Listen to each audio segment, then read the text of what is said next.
Using sarcasm as a weapon to attack the erstwhile UPA government, Lok Jan Shakti Party chief and Union Minister Ram Vilas Paswan said that the only thing that had seen a steady rise was food production. Ram Vilas Paswan said the BJP-led NDA government was in no mood to pat their own back by saying that they got production in India back on track. He said the credit for better yield went to the erstwhile UPA government. हम धन्यवाद देना चाहते हैं, हम कहाँ कहते हैं, हम तो हमारी सरकार को बने 41 दिन हुए हैं, हम कहाँ क्रेडिट ले रहे हैं कि हमारी सरकार ने उपज को बढ़ाया है।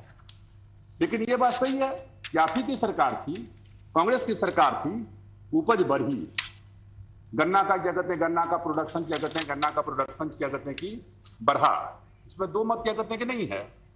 While debating price rise in the Rajya Sabha, Ram Vilas Paswan said that while the production of sugarcane, sugar, potato all had gone up considerably, the hike in prices remained the main bone of contention.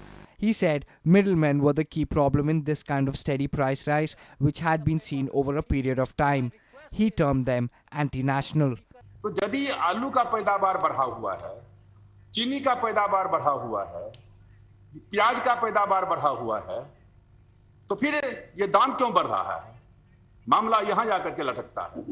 और उसके लिए कहीं ना कहीं जिसको आप बिचौलिया कहिए, जिसको क्या कहते हैं, कभी हमारे भाई गोयल जी ने कहा जमाखोर, ये उसके लिए जिम्मेवार है और उनके खिलाफ में कार्रवाई होना चाहिए।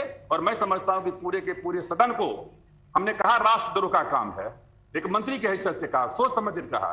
ऐसे लोग जो समय का फायदा उठा करके देश की जनता के साथ में देश की जनता को क्या कहते हैं भूखे मारने की कोशिश करते हैं, उनको ज्यादा से ज्यादा कीमत पर जो है बेचने का कोशिश करते हैं, वैसे लोगों के लिए जो भी सजा दिया जाए कम है।